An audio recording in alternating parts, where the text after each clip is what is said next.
Hi everybody. Nothing like ringing in the new day with a meow like we just heard from my kitty. So thanks for joining me. It is day 69 of my Dating Myself challenge. My 90 days of dating myself binge free challenge. So as I mentioned yesterday, I've been like loading up on the dating myself activities, and I had a few days hiatus from the videos, but here I am back with a very vocal kitty in the background this morning. And so today I want to talk a little bit about what I am learning and experiencing for the topics of love and trust, and how it is relevant to both my dating myself journey and my no binging journey. So let's start with the dating myself. So as I mentioned a couple weeks ago, I am dating myself while also getting to know and starting to be a little bit intimate with somebody else. It kind of naturally developed into that. And what I am experiencing with that is, this is the slowest that I have ever recalled moving in this direction with somebody. And I think what that's indicative about is that I am learning to love in perhaps a different way and a healthier way that I have before. And even though my last relationship, which was my marriage, even though that relationship was overall healthy, I had approached it with a sense of intensity and perhaps like a subconscious sense of desperation, of it needing to help me feel whole. And I don't feel that intensity to attach like I used to. So I definitely think that that's progress, and I think that even though I did move forward with this before my 90 days was over, maybe it would have been wiser for me to wait. However, what I'm noticing is that even though my transformation is not complete, it may never be complete, it is going somewhere, because I am learning how to develop an intimate relationship with somebody, even if it's minimally intimate for now, because of the stage. I'm learning how to do that without feeling like I am like chasing after the next fix. And it's difficult to describe this in like a concrete way. So I apologize if this is difficult to follow, but I think the point is, I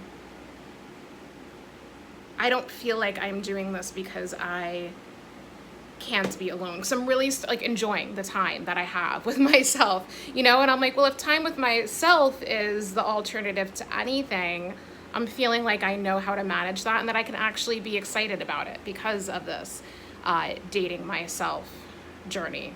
So that's where I'm at with that. If any of you have read The Mastery of Love, which Don Miguel Ruiz I quote all of the time. So if any of you have read The Mastery of Love, I'm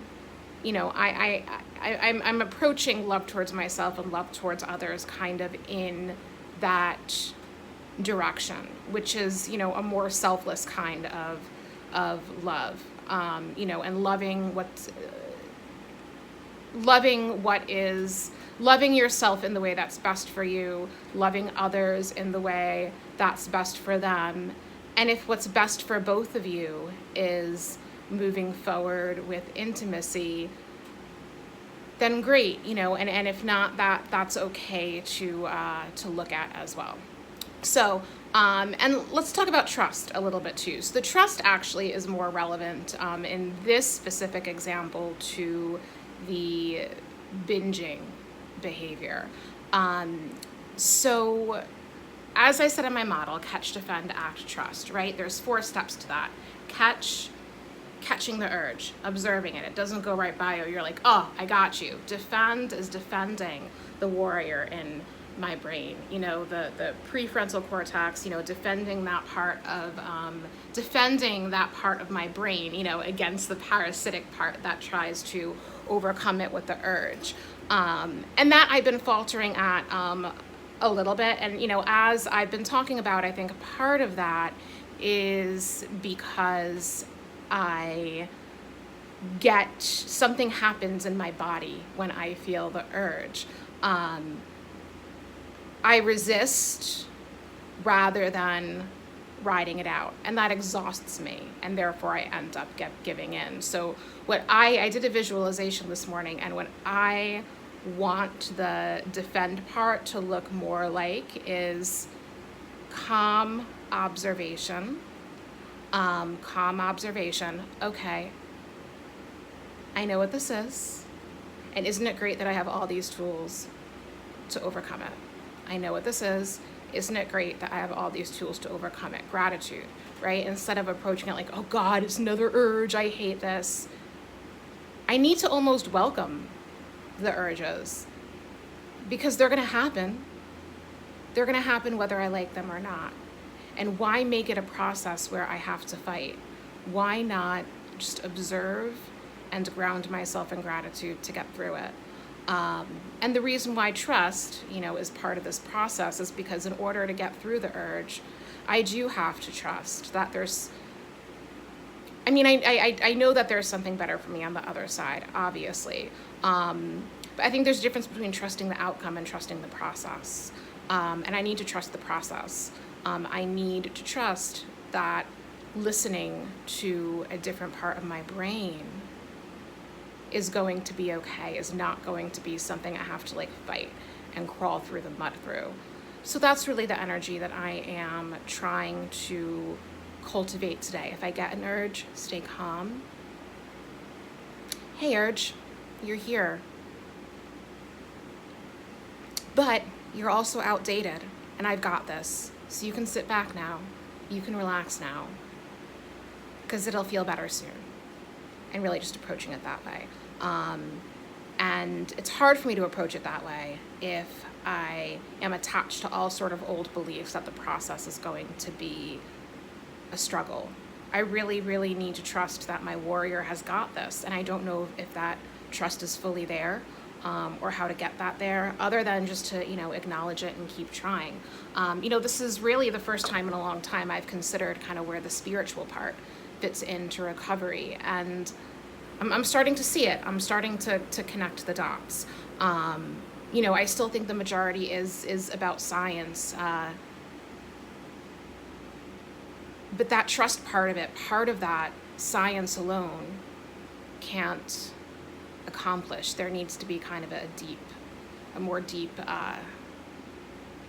experience of connection, whether it be connection to other humans, connection to the God within us, whatever we believe. So that's something to sit with for a little bit. And I just hope that I carry that calm energy with me in all activities. So, then it'll be more likely to come up when I have the binge urge, and that I continue to love on myself so I can continue this trajectory of loving less selfishly in my relationships moving forward. So that's what I've got for today. Nice Zen Tuesday for you. I hope that you are all safe and well today, and I'll talk to you tomorrow for day 70.